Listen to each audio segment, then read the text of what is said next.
Should you be watching and waiting for this real estate market to pass, or should you be ready to pounce on an opportunity? Whether you're a buyer, seller, investor, this will pertain to you. So my goal here is to give you an actionable plan in order to walk away with and say, okay, I'm not looking to move tomorrow, but over the next couple of years, I'm thinking about making a move.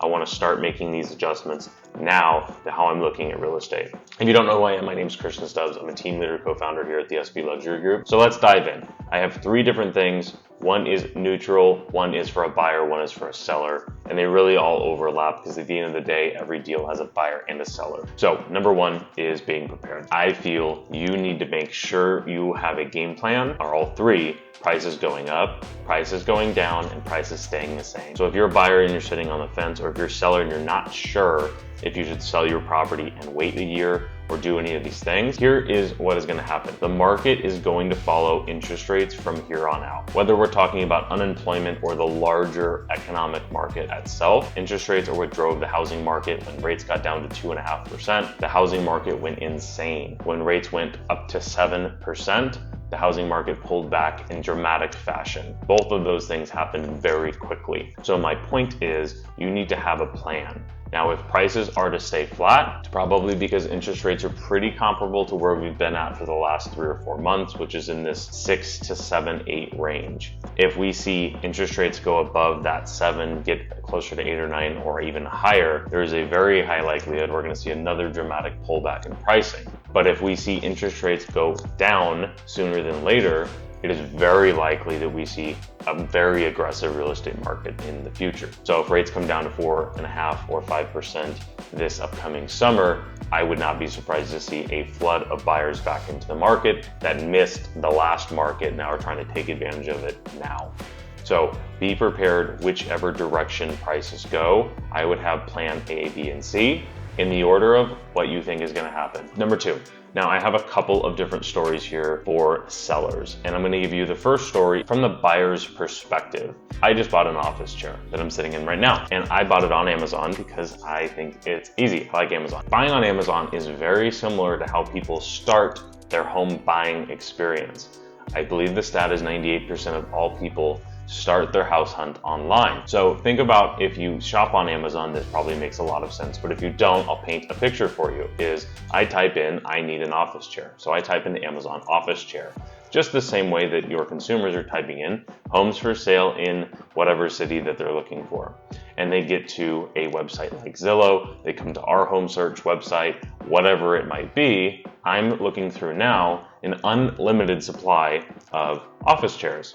Some have terrible pictures, some have fantastic pictures. The ones that have terrible pictures, I am less inclined to click on, because if they didn't have the fortitude to take nice pictures of their office chair, probably not the best quality office chair. So I skip those altogether. Now let's look at the ones that have good pictures. They look to be at a competitive price in comparison to all the other office chairs. And I click on the link. So now I'm pulled up on the office chair or your house. And I'm looking at this, and some have very little description, some have a very detailed description, just like on your property listing. I don't like throwing brokers under the bus, but I will do one, is if you search for properties listed for sale by Open Door, an iBuyer that we've probably all received a letter from offering to buy our home, they're notorious for having all the information wrong on the home and leaving a one-sentence description of a $500,000 or $1 million home. So when I'm scrolling through Amazon, now that I've clicked on professional pictures, I'm reading about product itself, and some of them have very little to no information on the product. Now I'm skipping off on those, and at the end of the day, the one that I chose was the one that provided me the best information on what the product was,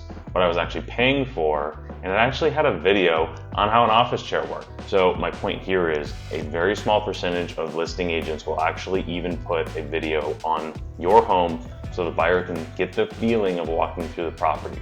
Now, if I go through all of that for an office chair, can you imagine what a home buyer does before they click contact agent and call their agent and say, I want to see this house for sale? Story number two is a buyer that just started looking. They came out, we looked at a bunch of properties. We went into one property and it was remodeled very poorly, and we get out on the front porch after looking at the property. It definitely wasn't the house for them. Let's say this house is listed for $1 million. They said, do you think we could offer 800 on this and be considered? I said, I don't think so, but do you like the house and all of that? So moral of the story, number one is they see a house, didn't quite love it, didn't love the offering, wanted to offer $20,000 to 20% less than the listed price. Go to the very next house. Beautiful home, very nicely appointed. This wasn't vacant and staged. There was a seller living there, but you could tell they took the time to make sure that property was presented properly. Now, this was already in escrow. We had a relationship with the agent, so we were able to get in and still see it for a backup offer.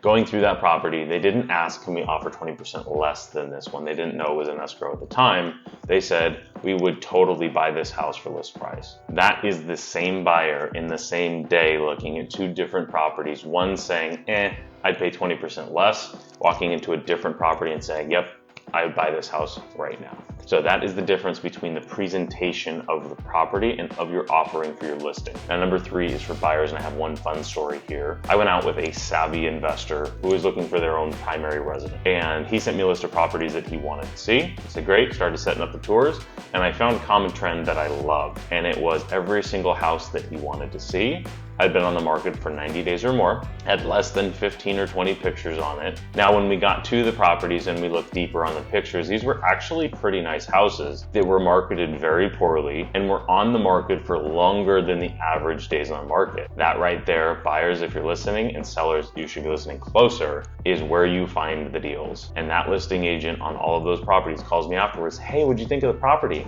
And they're all asking for feedback on what my buyer thought because they are begging for an offer, and it's mostly because of the marketing and pricing of the property. So he knew exactly what to look for. And the pro tip here is they're not all ugly. Some of them are just marketed that way. So I'm curious what your thoughts are on what you think is going to happen in the housing market next year. Respond to this email or leave a comment where however you're watching this, consuming this, make sure you leave a comment and let me know what you think is going to happen. I would love to do a video and going back and through all the responses. So last thing I'll leave you with is let's make this game plan. So if you're the buyer, check out and find that ugly duckling. Take 15 minutes every week. Look through the oldest on the market listed properties that are anywhere near your range and just see what's out there and keep yourself educated on the market. Step number two, keep yourself educated on the market. If you're not already subscribed, I would recommend going to ocmarketupdates.com and you'll get this every single Friday. Go there and register. The last thing is for the sellers, you have to make sure you take the time up front to prepare your home for sale. So if you're thinking about next year or the year after making a move, maybe start the decluttering process, do a garage sale, get rid of those things. The less clutter you have, do that little project around the house, spread them out over the next couple of months, and over 2 years, you can make a lot of progress on your home. If you're looking to do it now, we can do all that for you and you don't have to worry about it. So if you want that type of a service, just reach out. Hope this was helpful. If it was, please share it with a friend. Thanks for watching.